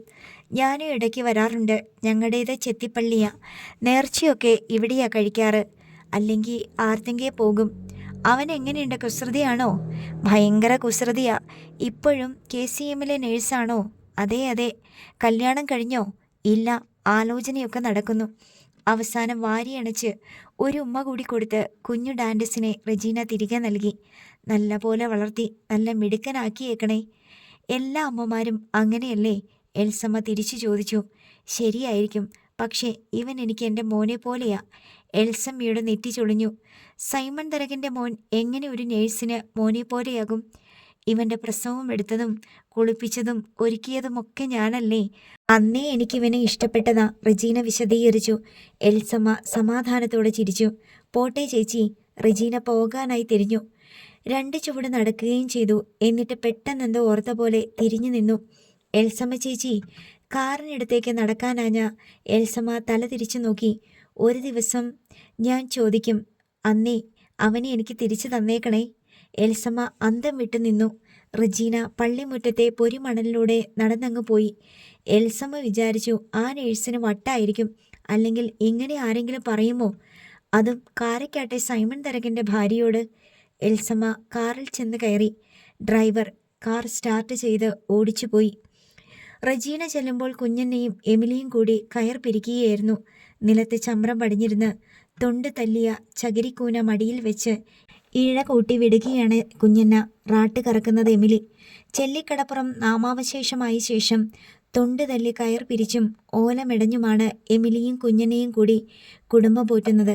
റെജീനയെ പോലെ നേഴ്സിംഗ് പഠിക്കണമെന്നാണ് വിൻസിയുടെ ആഗ്രഹം. ചേച്ചി എന്ന വിളി കേട്ട് എമിലി നോക്കിയപ്പോൾ റെജീന വരുന്നത് കണ്ടു. അവൾക്ക് അത്ഭുതം തോന്നി. കഴിഞ്ഞയാഴ്ച തന്നോട് പിണങ്ങിപ്പോയവളാണ്. അന്ന് മുന്തിരിങ്ങ വെച്ച ബൺ അവൾ വാങ്ങിക്കൊണ്ടുവന്ന് ജാനറ്റിനും ഡെന്നിച്ചിനും കൊടുത്തു. പാവം ശൗര്യക്കുട്ടിക്ക് അവർ ബണ്ണ് തിന്നുന്നത് നോക്കി വായിൽ നിന്ന് തേൻ ഒലിപ്പിച്ചുകൊണ്ടിരിക്കേണ്ടി വന്നു. എമിലി അന്ന് റെജീനയെ വായിൽ തോന്നിയതെല്ലാം പറഞ്ഞു. ഇങ്ങനെയാണെങ്കിൽ ഇനി മേലിൽ ഈ വീട്ടുമുറ്റത്ത് കയറി പോകരുതെന്ന് പറഞ്ഞു. ചേച്ചിയുടെ മണിമാളികയിലേക്ക് ഇനി ഒരിക്കലും വരില്ലെന്ന് പറഞ്ഞ് മടങ്ങിപ്പോയവളാണ് റെജീന. എമിലി അവളെ നോക്കി ചിരിച്ചു. വേണ്ട, ഇളിക്കണ്ട. എത്ര തെറി കേട്ടാലും പിന്നെയും വരാൻ നാണം കെട്ട ഞാനുണ്ടല്ലോ, റെജീന മുഖം വീർപ്പിച്ച് പറഞ്ഞു. എന്നിട്ട് എമിലിയുടെ അരികെ ചെന്നിരുന്നു. എൻ്റെ ചേച്ചി, ഞാൻ ഇന്ന് കാരയ്ക്കാട്ടെ എൽസമ്മയുടെ മോനെ കണ്ടു. എന്താ നിറം, എന്താ ഭംഗി, എന്താ അവൻ്റെ ഒരു ചിരി. കയ്യിലെടുത്താൽ നമുക്ക് തിരിച്ചു കൊടുക്കാൻ തോന്നൂല. നീ അതിനെ എടുത്ത പോലാണല്ലോ പറയൽ കേട്ടാ. ആ, എടുത്തു. അത് സൈമൺ മുതലാളിയുടെ സന്തതിയല്ലേടി. പിന്നെ എൻ്റെ കൊച്ചിനോട് മാത്രം എന്താ നിനക്ക് ഇത്ര തീണ്ടലും വെറുപ്പും? എമിലി അമർഷത്തോടെ റെജീനയെ നോക്കി. റെജീനയ്ക്ക് എമിലിയുടെ മുഖത്തേക്ക് നോക്കിയപ്പോൾ പാവം തോന്നി. തൻ്റെ ചേച്ചി എന്തറിയുന്നു? തൻ്റെ ചേച്ചി പ്രസവിച്ച മകൻ സൈമൺ മുതലാളിയുടെ ബംഗ്ലാവിൽ സകല സൗഭാഗ്യങ്ങളോടും കൂടി രാജകുമാരനെ പോലെ വളരുന്നു. സൈമൺ തരകൻ്റെയും എൽസമ്മയുടെയും മകൻ തിണ്ണയിലിരുന്ന് മണ്ണ് മാന്തി തിന്നുന്നു. മണ്ണ് എവിടെയുണ്ടെന്ന് കണ്ടുപിടിക്കാൻ വല്ലാത്തൊരു പ്രാഗൽഭ്യമുണ്ട് ശൗര്യക്കുട്ടിക്ക്. അവൻ്റെ കൈവിരലുകൾ ഇരുമ്പാണികളാണോ എന്ന് എമിലി സംശയിച്ചിട്ടുണ്ട്. ആരെങ്കിലും കാണുന്നുണ്ടോ എന്ന് ഇടത്തും വലത്തും നോക്കും. എന്നിട്ട് സിമൻ്റ് തിണ്ണയുടെ വിണ്ടുകീറിയ വിടവിലും ചുവരിൻ്റെ ഇഷ്ടികൾക്കിടയിലും വലത് കൈയുടെ ചൂണ്ടുവിരൽ കൊണ്ട് കിള്ളും. അല്പസമയത്തിനുള്ളിൽ അവിടെ ഒരു കുഴി രൂപപ്പെട്ടു വരും. ഇടം വലം നോക്കിക്കൊണ്ട് അവൻ ധൃതിയിൽ മണ്ണ് തോണ്ടിയെടുത്ത് വായിലിടും. അവനുണ്ടാക്കിയ സുഷിരങ്ങളേ ഉള്ളൂ ചുവരിലും തിണ്ണയിലും. തറയിൽ എന്ത് സൂക്ഷ്മവസ്തു കിടന്നാലും അവനെടുത്ത് വായിലിടും. എമിലി തലയിൽ കൈവച്ചു പറയും, ഇവൻ്റെ കണ്ണിൽ പൂതക്കണ്ണാടി വെച്ചിട്ടുണ്ടോന്നാ തോന്നുന്നേ. മുറിയുടെ മൂലയ്ക്ക് ഒരു മുട്ടുസൂചി കിടപ്പുണ്ടെങ്കിൽ അതും കണ്ടുപിടിച്ച് തപ്പിയെടുത്ത് വായിലിടും. ചേച്ചി, അതും സൈമൺ തരകൻ്റെ മകൻ, ഇതും സൈമൺ തരകൻ്റെ മകൻ. പക്ഷേ എനിക്ക് അവനെയാ ഇഷ്ടം, റെജീന പറഞ്ഞു. അതെന്തുകൊണ്ടാണെന്നാ ഞാൻ ചോദിച്ചേ. നീ എന്തിനാ ആ കൊച്ചിനെ എടുത്തേ? അതിന് ഉമ്മയും കൊടുത്തു കാണും ഇല്ലേടി? കൊടുത്തു, റെജീന ഒരു കള്ളച്ചിരിയോടെ പറഞ്ഞു. ആരും ഉമ്മ കൊടുത്തു പോകും ചേച്ചി, അത്രയ്ക്ക് സുന്ദരനാ അവൻ. എന്നിട്ട് എൻ്റെ മോനെ കാണുമ്പോൾ നിനക്ക് വെറുപ്പല്ലേടി? കാരക്കാട്ട് ബംഗ്ലാവിലെ മുതലാളിച്ചി പെറ്റ കൊച്ചിനെ എടുത്ത് നിനക്ക് കൊഞ്ചിക്കാം. ഞാൻ പ്രസവിച്ച മോനെ കണ്ണെടുത്താൽ കണ്ടുകൂടാ നിനക്ക്. രണ്ടും തമ്മിൽ വലിയ വ്യത്യാസമുണ്ട് ചേച്ചി. ചേച്ചിക്ക് എന്തറിയാം? ഒന്നും അറിയത്തില്ല. വേണ്ട, നീ എന്നെ പഠിപ്പിക്കാനൊന്നും വരണ്ട. നീ എന്തിനാടി ഇങ്ങോട്ട് വന്നത്? സൈമൺ മുതലാളീൻ്റെ ബംഗ്ലാവിലോട്ട് പോയിക്കൊള്ളാൻ മേലായിരുന്നോ? വന്നു കയറിയ ഉടനെ ചേച്ചിയോട് വഴക്കിടാൻ ഞാനില്ല. എവിടെ ജാനറ്റും ഡെന്നിച്ചനും? അതിന് എമിലി മറുപടി പറഞ്ഞില്ല. റെജീന തിണ്ണയിലേക്ക് കയറി. അവിടെ ശൗര്യക്കുട്ടി തിണ്ണയിൽ കമഴ്ന്നു കിടന്ന് താഴേക്ക് കൈ തൂക്കിയിട്ട് എത്തി വലിഞ്ഞ് വല്ലവിധിനെയും ചൂണ്ടുവിരൽ മുറ്റത്തെത്തിച്ച് അതുകൊണ്ട് മണ്ണ് മാന്തിയെടുത്ത് വായിലിടുന്നുണ്ടായിരുന്നു. കൊള്ളാം, നല്ല ജോലിയാ, നടക്കട്ടെ. പിറുപിറുത്തുകൊണ്ട് റെജീന അകത്തേക്ക് കയറിപ്പോയി. എമിലി വന്ന് നോക്കിയപ്പോൾ ശൗര്യക്കുട്ടി മണ്ണും തോണ്ടി തോണ്ടി തിന്നുകയാണ്. എമിലി കൈ വലിച്ച് തുടയ്ക്ക് ഒറ്റയടി വെച്ചു കൊടുത്തു. ശൗര്യക്കുട്ടി ഞെട്ടി അമ്മയെ നോക്കി. അമ്മ അവനെ അങ്ങനെയൊന്നും തല്ലാറില്ല. പക്ഷേ ഇപ്പോൾ അമ്മയുടെ മുഖത്തേക്ക് നോക്കിയതും അവൻ പേടിച്ചുപോയി. ഇനിയും പുറകെ അടി കിട്ടിയേക്കുമെന്ന് അവന് തോന്നി. അവൻ്റെ വായിലും ചുണ്ടിലുമെല്ലാം മണ്ണ് പുരണ്ടിരുന്നു. നീ ഇവിടെ ഇരുന്ന് മണ്ണ് വാരി തിന്ന്. നിന്നെപ്പോലൊരുത്തൻ വലിയ ബംഗ്ലാവിലിരുന്ന് പാലും വെണ്ണയും കഴിക്കണ്. എൻ്റെ വയറ്റിൽ തന്നെ വന്ന് പിഴച്ചല്ല്. എനിക്ക് കാണണ്ട നിന്നെ. സങ്കടവും ദേഷ്യവും കലശലായിട്ട് എമിലി പുറംതിരിഞ്ഞു നിന്നു. അമ്മ പിണങ്ങിയെന്ന് ശൗര്യക്കുട്ടിക്ക് മനസ്സിലായി. അമ്മ തിരിഞ്ഞു നോക്കുമെന്ന് കരുതി അവൻ അല്പം കാത്തു. ഇല്ല, തിരിഞ്ഞു നോക്കുന്നേയില്ല. അമ്മ അവൻ വിളിച്ചു. അപൂർവമായേ അവൻ അങ്ങനെ വിളിക്കാറുള്ളൂ. നാവിൽ അക്ഷരം തിരിഞ്ഞു വരുന്നതേയുള്ളൂ.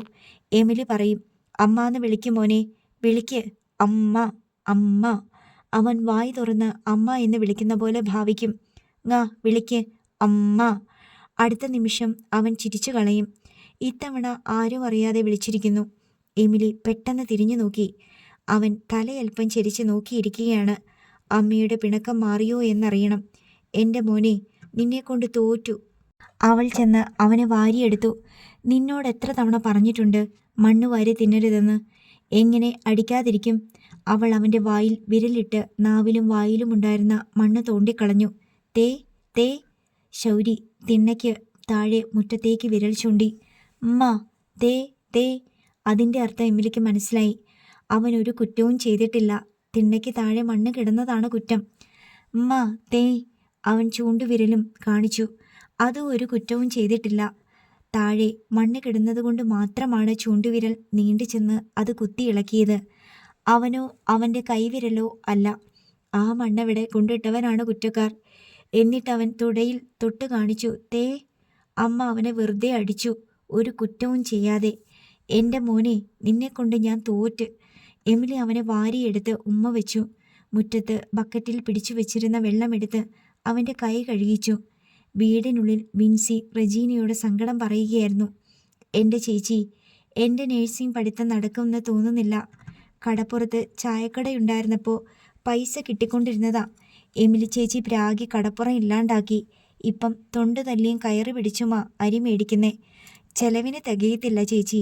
അമ്മ ചോദിക്കുക എങ്ങനെ പഠിപ്പിക്കാനാണെന്ന്. കടലിൽ ചാടി ചാവാനാ തോന്നുന്നേ. നീ ധൃതി പിടിക്കാതെ വെയിറ്റ് ചെയ്യ്. ഇക്കൊല്ലം ഇങ്ങനെ അങ്ങ് പോട്ടെ, അടുത്ത കൊല്ലം പോകാൻ നേഴ്സിങ്ങിന്. അപ്പോഴത്തേക്ക് എന്തെങ്കിലും മാറ്റം ഉണ്ടാകും, റെജീന ആശ്വസിപ്പിച്ചു. തെങ്ങിൻ പറമ്പിൽ കളിച്ചുകൊണ്ടിരുന്ന ജാനറ്റും ഡെന്നിച്ചനും വെള്ളം കുടിക്കാൻ പാഞ്ഞു വന്നു.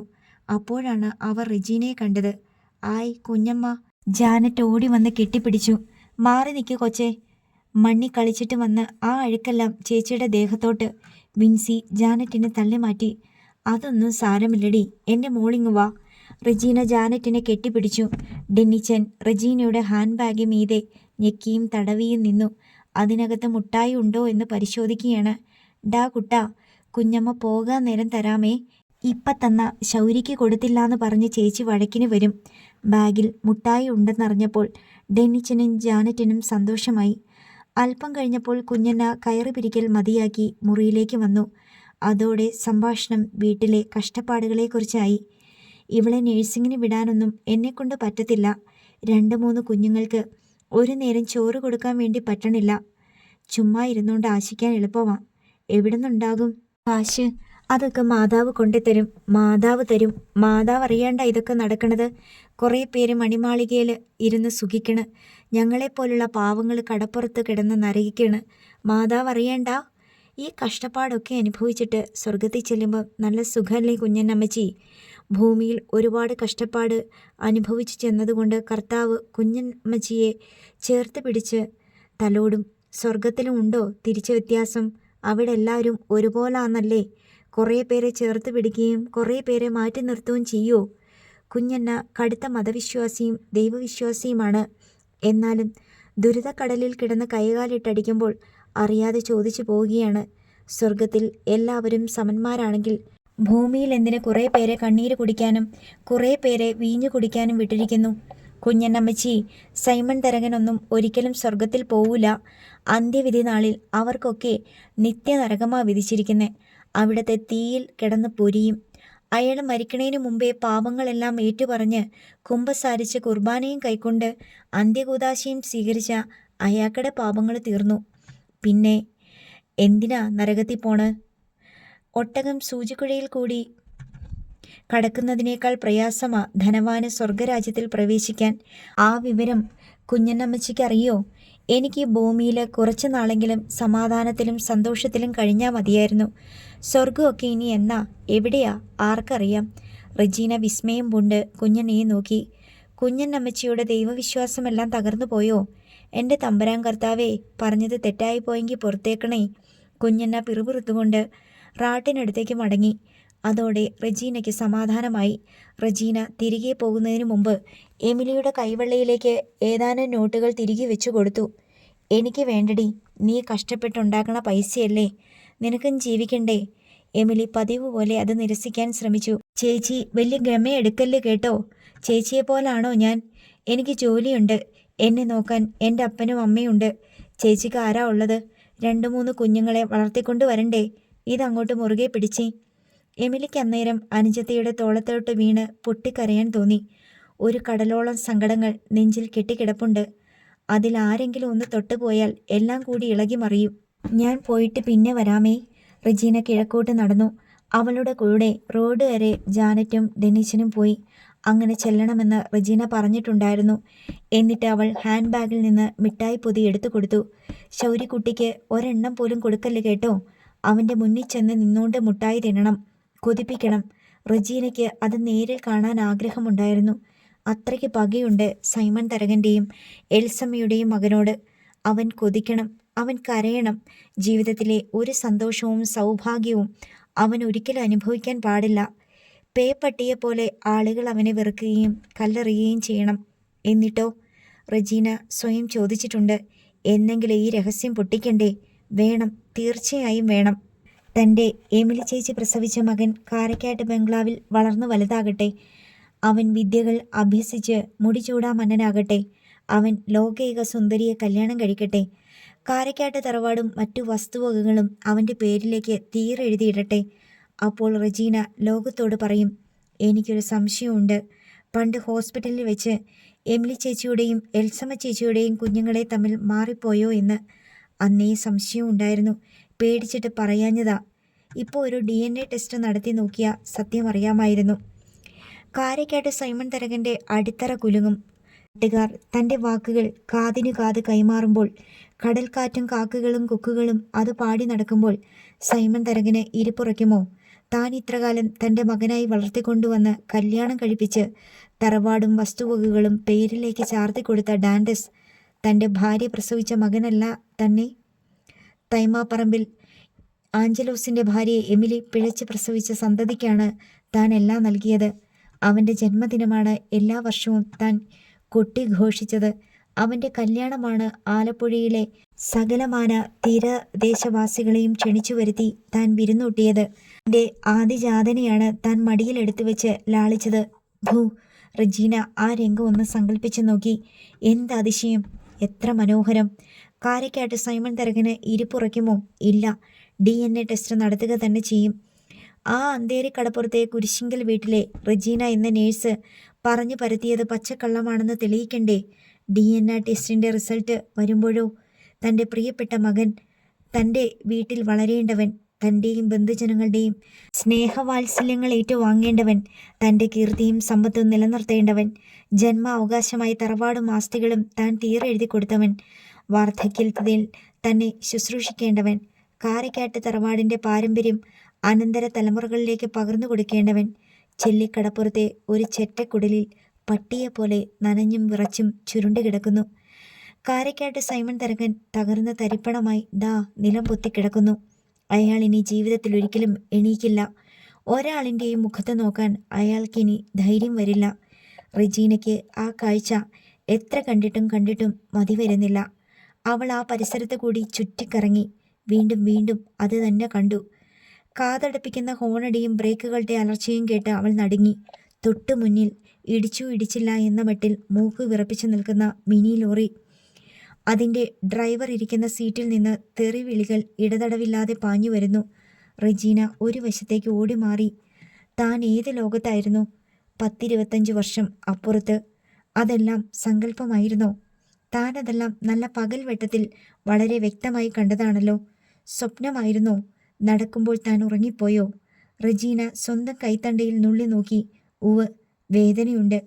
മിനി ലോറിയുടെ ഡ്രൈവർ അവസാനത്തെ തെറിയും വിളിച്ച് വണ്ടിയെടുത്ത് പോകുന്നത് അവൾ ഓട്ടക്കണ്ണിലൂടെ കണ്ടു. അവൾക്ക് ചിരി വന്നു. പാവം, ചങ്ക് കത്തിപ്പോയി കാണും. അയാൾ ആ നേരത്ത് ബ്രേക്ക് ചവിട്ടിയില്ലായിരുന്നെങ്കിൽ തൻ്റെ സകല സ്വപ്നവും ചോരക്കളത്തിൽ കിടന്ന് പൊലിഞ്ഞേനെ. ജാനറ്റും ഡെന്നിച്ചനും റെജീന പറഞ്ഞത് അക്ഷരം പ്രതി അനുസരിച്ചു. ശൗര്യക്കുട്ടിയുടെ മുന്നിൽ വെച്ച് തന്നെ മിഠായിയുടെ വർണ്ണക്കടലാസുകൾ അഴിച്ചു. അവനെ മിഠായി കാണിച്ച് കൊതിപ്പിച്ച ശേഷം അത് വായിലിട്ടു. ശൗര്യക്കുട്ടി തൻ്റെ വായിലേക്ക് ചൂണ്ടുവിരൽ തിരുകി. കൊതി പൂണ്ടു. അവൻ്റെ വിരലിലൂടെ തേൻതുള്ളികൾ ഒലിച്ചിറങ്ങി. ഡെന്നിച്ചൻ വായിലിട്ട് കുറച്ച് അലിപ്പിച്ച ശേഷം മിഠായി കയ്യിലെടുത്ത് ശൗര്യക്കുട്ടിയെ കാണിച്ചു. എന്നിട്ട് വീണ്ടും വായിലിട്ടു. ജാനറ്റ് മിഠായിയുടെ വർണ്ണക്കടലാസ് നീക്കുമ്പോഴെല്ലാം ശൗര്യക്കുട്ടി അവളുടെ നേർക്ക് കൈ നീട്ടി. പോടാ, അവൾ ശൗര്യയോട് പറഞ്ഞു. നിനക്ക് തരത്തില്ല മുട്ടായി. അവൻ്റെ മുന്നിൽ വെച്ച് തന്നെ രണ്ടുപേരും കൂടി മിഠായികൾ തിന്നു തീർത്തു. ജാനറ്റ് 2 വർണ്ണക്കടലാസ് എടുത്ത് അതിൽ ചെറിയ കല്ല് വെച്ച് പൊതിഞ്ഞ് ശൗര്യക്കുട്ടിയുടെ നേർക്ക് നീട്ടി. അവൻ സന്തോഷത്തോടെ അത് വാങ്ങി. അതിലൊരെണ്ണം പൊതിയഴിച്ച് എടുത്ത് വായിൽ വെച്ച് ഒരൊറ്റ കടി വെച്ച് കൊടുത്തു.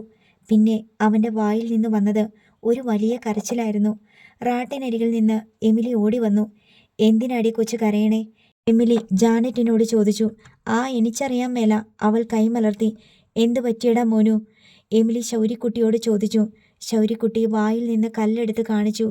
കയ്യിലിരുന്ന മിഠായി കടലാസ് കാണിച്ചു. ആ കല്ലിലും അവൻ്റെ ചുണ്ടിലും ചോര പുരണ്ടിരുന്നു. എമിലിക്ക് പെട്ടെന്ന് കാര്യം മനസ്സിലായി. ആരാടി ഇത് ചെയ്തേ? എമിലി ജാനറ്റിനോട് ചോദിച്ചു. ജാനറ്റ് തല താഴ്ത്തി. എടി, നിന്നോടാ ചോദിച്ചേ. എമിലി അവളുടെ താടിക്ക് കുത്തിപ്പിടിച്ചു പൊക്കി. എന്നതാ എമിലിയെ? കുഞ്ഞന് അങ്ങോട്ട് വന്നു.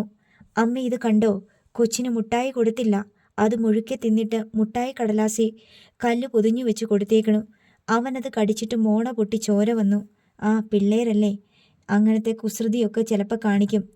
നിന്റെ വായി നാക്കില്ലേടി? എമിലി ജാനറ്റിൻ്റെ കവിളത്ത് കുത്തി. ആരാ കല്ല് വെച്ച് കൊടുത്തേന്ന്? ഞാനാ. ജാനറ്റ് കുറ്റം സമ്മതിച്ചു.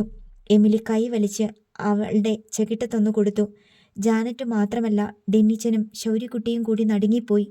നിന്നെ ആര് പഠിപ്പിച്ചടി ഇത്രയും കുശുമ്പ്? കുഞ്ഞുങ്ങളുടെ ചെകിട്ടത്താണോടി എമിലിയെ അടിക്കുന്നേ? നീ അവളെക്കാളും വലിയ കേമി. കുഞ്ഞണ്ണ എമിലിയെ ശാസിച്ചു. കുഞ്ഞണ്ണയുടെ പിന്തുണ തനിക്കുണ്ടെന്ന് മനസ്സിലായതും ജാനറ്റ് വാ തുറന്ന് കരഞ്ഞു. മോകാതെ എണീറ്റ് പോണുണ്ടോ ഇവിടുന്ന്? എമിലി ജാനറ്റിന്റെ നേർക്ക് ശകാരം ചൊരിഞ്ഞു. ജാനറ്റ് കരഞ്ഞും കൊണ്ട് തന്നെ എഴുന്നേറ്റ് പോയി. ശൗര്യക്കുട്ടിയുടെ കരച്ചിൽ എവിടെ പോയെന്ന് അവന് തന്നെ അറിയില്ല. അവൻ വിചാരിച്ച മട്ടിലല്ല കൺമുന്നിൽ നടന്ന സംഭവങ്ങൾ. തനിക്കും അടി കിട്ടുമോ എന്ന് പേടിച്ച് അവൻ അമ്മയെ നോക്കി. ഇങ്ങുവാ. എമിലി 2 കൈ നീട്ടി അവനെ എടുത്തു. അവന് സമാധാനമായി. എമിലി അവൻ്റെ വായ് കഴുകിച്ചു. വായ് പൊളിപ്പിച്ചു വെച്ച് മോണ എത്ര മുറിഞ്ഞിട്ടുണ്ടെന്ന് നോക്കി. എന്ത് കിട്ടിയാലും എടുത്ത് വായിലോട്ട് വെക്കാൻ ഇങ്ങനൊരു പൊട്ടൻ. എമിലി അവനെ ശാസിച്ചു. നിനക്ക് ഇങ്ങനെ തന്നെ വേണം. ജാനറ്റ് പിന്നാമ്പുറത്തെ തെങ്ങിൻ ചോട്ടിൽ ചെന്നിരുന്ന് ഏങ്ങലടിക്കുന്നുണ്ടായിരുന്നു. ശൗര്യക്കുട്ടിയെ തിണ്ണയിൽ വെച്ചിട്ട് എമിലി അവളുടെ അടുത്തേക്ക് ചെന്നു. നീ എന്തിനാണ്ടി ഇവിടെ വന്നിരുന്ന് കരയണേ? ജാനറ്റ് തലതിരിച്ച് അമ്മയെ ഒന്ന് നോക്കി. പിന്നെയും പഴയ പോലെ ഇരുന്ന് ഏങ്ങലടിച്ചു. വാ, എണീറ്റു വാ. ജാനറ്റ് വിതുമ്പിക്കൊണ്ട് തലചരിച്ച് വരില്ലാന്ന് മുഖാംഗ്യം കാട്ടി. എമിലി അവളുടെ കൊച്ചു കൈത്തണ്ടയിൽ പിടിച്ചു. വേണ്ട, വേണ്ടല്ലോ. ജാനറ്റിന് സങ്കടം കൂടി. കണ്ണുനീർ വീണ്ടും വീണ്ടും തുളുമ്പി. കൈ വിടിപ്പിക്കാനും ശ്രമിച്ചു. പക്ഷേ എമിലി കുനിഞ്ഞ് അവളെ കോരിയെടുത്ത് കളഞ്ഞു. അതോടെ പ്രതിഷേധം അടങ്ങി. എമിലി പ്ലാസ്റ്റിക് മഗ്ഗിലെ വെള്ളത്തിൽ കൈമുക്കി ജാനറ്റിന്റെ മുഖം തുടച്ചു. അവളെ മടിയിൽ വെച്ചുകൊണ്ട് പിന്നാമ്പുറത്തെ കൊച്ചു തിണ്ണയിലിരുന്നു. അവൾ ജാനറ്റിന്റെ കവിൾത്തടം നോക്കി. 2 വിരലിന്റെ പാട് ചുമന്ന് കിടപ്പുണ്ട്. എമിലി അതിനു മീതെ തലയോടി. പോട്ട്, സാരമില്ലാട്ടോ. അവൾ ജാനറ്റിന്റെ മുഖം നെഞ്ചോട് ചേർത്തു. അവളുടെ നെറ്റിയിലും മുടിയിലും തലോടി. നെറുകയിൽ ഒരു ഉമ്മ കൊടുത്തു. അമ്മയ്ക്ക് ദേഷ്യവും സങ്കടവും വന്നിട്ടല്ലേ അടിച്ചേ? ഇനി അങ്ങനെ അടിക്കത്തില്ലാട്ടോ. അവൾ ജാനറ്റിന്റെ നെറ്റിയിലും ഉമ്മ കൊടുത്തു. ജാനറ്റിന് ഇതിൽ പരം വേറൊന്നും വേണ്ട. വല്ലപ്പോഴുമാണ് അമ്മ അവളെ ഇങ്ങനെ മടിയിൽ വെക്കുന്നതും കെട്ടിപ്പിടിക്കുന്നതും ഉമ്മ കൊടുക്കുന്നതും. ആദ്യകാലങ്ങളിൽ തുടരെ തുടരെ കിട്ടിയിരുന്നു. പിന്നീട് ഡെന്നിച്ചൻ അവളുടെ സ്ഥാനം കൈയടക്കി. ഇപ്പോൾ ശൗര്യക്കുട്ടിയാണ് അമ്മയുടെ ലാളനകളും ഉമ്മകളും ആലിംഗനങ്ങളും അടിച്ചു മാറ്റുന്നത്. ഇനി മുട്ടായി കിട്ടുമ്പോൾ ശൗര്യക്കും കൂടി കൊടുക്കണം കേട്ടോ, എമിലി പറഞ്ഞു. ശൗര്യക്കുട്ടി പാവല്ലേ, എൻ്റെ മോളുടെ കുഞ്ഞാങ്ങളെയല്ലേ. എൻ്റെ മോളല്ലാണ്ട് ആരാ അവന് കൊടുക്കാനുള്ളത്? അവൻ്റെ ചേച്ചിയല്ലേ മോള്. ജാനറ്റ് മോളി. നിങ്ങൾ മുട്ടായി തിന്നുന്ന കാണുമ്പം അവന് എന്തുമാത്രം കൊതിയുണ്ട് മുട്ടായി തിന്നാൻ. അവൻ കുഞ്ഞല്ലേടി. ജാനറ്റ് പിന്നെയും മൂളി. എൻ്റെ മോള് നല്ല കുട്ടിയല്ലേ. പിന്നെയും എന്തൊക്കെയോ പറയണമെന്നുണ്ടായിരുന്നു എമിലിക്ക് അവളോട്. പക്ഷേ അവൾക്ക് മനസ്സിലാവുമോ? കുഞ്ഞു മനസ്സല്ലേ. മനുഷ്യബന്ധങ്ങളുടെ അർത്ഥവും ആഴവും മനസ്സിലാക്കാനുള്ള ത്രാണിയായിട്ടില്ലല്ലോ. ഒടുവിൽ പറയാനുള്ളതെല്ലാം എമിലി ഒരു ഉമ്മയിൽ ഒതുക്കി. അവളുടെ കണ്ണിന് മീതെ മൃദുവായി ചാർത്തി. എന്നിട്ട് എമിലി കടലിൻ്റെ ദിക്കിലേക്ക് നോക്കിയിരുന്നു. തീരത്ത് തിരകൾ അടിയുന്ന ഒച്ച കേൾക്കാം. കാറ്റത്ത് തെങ്ങോലകൾ ഇളകി മറിയുന്നുണ്ട്. ആഞ്ചലോസ് ഉണ്ടായിരുന്നെങ്കിൽ എന്നോർത്ത് എമിലി നെടുവീർപ്പിട്ടു. ഇല്ലായ്മകളിലും വല്ലായ്മകളിലും പോലും എന്തൊരു സന്തോഷവും ഐക്യവുമായിരുന്നു. ആഞ്ചലോസ് ഉണ്ടായിരുന്നെങ്കിൽ ഈ ദുരിതങ്ങൾ താൻ അനുഭവിക്കേണ്ടി വരുമായിരുന്നോ? ശൗര്യക്കുട്ടി ആഞ്ചലോസിൻ്റെ മകനായിട്ടല്ലേ ജനിക്കുമായിരുന്നുള്ളൂ. ഓർത്തോർത്തിരിക്കുമ്പോൾ എമിലിക്ക് എന്തെന്നില്ലാത്തൊരു സങ്കടം വന്ന് കൺപീലികളെ നനയിച്ചു. കടലിൽ നിന്നു വന്നൊരു കാറ്റ് അവളുടെ നെറുകയിൽ തലോടുകയും അവളുടെ കണ്ണിലെ നനവ് ഒപ്പിയെടുക്കുകയും ചെയ്തു. ആ കാറ്റിന് ആഞ്ചലോസിൻ്റെ മണമുണ്ടെന്ന് എമിലിക്ക് തോന്നി. അടുത്ത തവണ മിഠായി കിട്ടിയപ്പോൾ ജാനറ്റ് അമ്മ പറഞ്ഞതെല്ലാം ഓർത്തു. അമ്മയിൽ നിന്ന് കിട്ടിയ അടിയുടെ വേദനയും മനസ്സിൽ വന്നു. എമിലിയുടെ അമ്മ റോസ്ലിൻ വന്നപ്പോൾ കൊണ്ടുവന്ന് കൊടുത്തതാണ് മിഠായി. ജാനറ്റ് തിണ്ണയിലേക്ക് ചെന്നു. ശൗരി അപ്പോൾ ഭിത്തിയിലൂടെ അരിച്ചു നീങ്ങുന്ന ഒരു ഉറുമ്പിനെ പിടിക്കാനുള്ള ശ്രമത്തിലായിരുന്നു. ശൗരിക്കുട്ടാ, ജാനറ്റ് വിളിച്ചു. അവൻ തിരിഞ്ഞു നോക്കി. ജാനറ്റ് ചുരുട്ടിപ്പിടിച്ച വിരലുകൾ നിവർത്തി മിഠായി കാണിച്ചു. അവൻ അവളുടെ മുഖത്തേക്കും മിഠായിലേക്കും മാറി മാറി നോക്കി. ഇങ്ങുവാ, അവൾ വിളിച്ചു. അവൻ നിഷേധാർത്ഥത്തിൽ തലയാട്ടി. അവനിതെത്ര കണ്ടിരിക്കുന്നു ഈ കൊതിപ്പിക്കൽ. മുട്ടായി തരാം, ഇങ്ങുവാ. അവൻ ഭിത്തിയുടെ നേർക്ക് മുഖം തിരിച്ചു. ഉറുമ്പ് ഇതിനകം രക്ഷപ്പെട്ടിരിക്കുന്നു. ജാനറ്റ് അവൻ്റെ അടുത്തേക്ക് ചെന്നു. അരികെയിരുന്നു. കൈവെള്ളയിലെ മിഠായി അവൻ്റെ നേർക്ക് നീട്ടി. അവൾ കൈ വലിക്കുമോ എന്നറിയാൻ അവൻ അവളുടെ കണ്ണിലേക്ക് നോക്കി. എടുത്തോടാ. അവൻ പതിയെ പതിയെ കൈ കൊണ്ടുവന്ന് മിഠായിൽ തൊട്ടു. അത് കയ്യിലെടുത്തു. എന്നിട്ട് അവിശ്വാസത്തോടെ അവളെ നോക്കി. ഇതെനിക്ക് തന്നതാണോ അതോ പിടിച്ചു മേടിക്കോ? ജാനറ്റ് അവനെ നോക്കി പുഞ്ചിരിച്ചു. അവൻ അല്പം കൂടി ധൈര്യമായി. മെല്ലെ മിഠായി കടലാസ് നുള്ളി പൊളിക്കാൻ ശ്രമിച്ചു. എത്ര ശ്രമിച്ചിട്ടും അതിന് കഴിയുന്നില്ല. ദാ ചേച്ചി പൊളിച്ചു തരാം. അവൾ കൈ നീട്ടി. അവൻ പെട്ടെന്ന് മിഠായി കൈ പിൻവലിച്ചു. വേണ്ട വേണ്ട, സഹായമൊന്നും വേണ്ട. അത്രയ്ക്ക് വിശ്വാസമൊന്നുമില്ല. കുറേ ശ്രമിച്ചിട്ടും അത് പൊളിക്കാൻ പറ്റുന്നില്ല.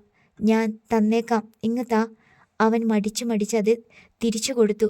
എന്നിട്ട് മിഠായിയോട് മുഖമടുപ്പിച്ച് ഉറ്റുനോക്കിക്കൊണ്ടിരുന്നു. ജാനറ്റ് മിഠായി കടലാസ് നീക്കി മിഠായി അവൻ്റെ കയ്യിൽ വെച്ചു കൊടുത്തു. അവനത് തിരിച്ചും മറിച്ചും നോക്കി. എന്നിട്ട് സംശയത്തിൽ ജാനറ്റിനെ നോക്കി. കല്ലാണോ ഇത്? തന്നെ പറ്റിക്കുകയാണോ? തിന്നോടാ, ഒരു കുഴപ്പമില്ല, ജാനറ്റ് പുഞ്ചിരിയോടെ പറഞ്ഞു. ചൗരിക്കുട്ടി മിഠായി വായിലിട്ടു. നാക്കുകൊണ്ട് അങ്ങോട്ടും ഇങ്ങോട്ടും നോക്കി. ഹായ്, മധുരം. അവന് ചിരി വന്നു. ജാനറ്റിനെ നോക്കി അവൻ വീണ്ടും വീണ്ടും ചിരിച്ചു. ഇതുപോലൊരു ആനന്ദം ഇനി ഉണ്ടാകാനില്ല. അതെങ്ങനെ പ്രകടിപ്പിക്കണമെന്ന് അവൻ അറിയില്ല. അവൻ ജാനറ്റിനെ തോണ്ടി അവളുടെ കവിളത്തും തലമുടിയിലും തൊട്ടു. എന്നിട്ട് പിന്നെയും ചിരിച്ചു. എന്നാടാ ചിരിക്കുന്നേ?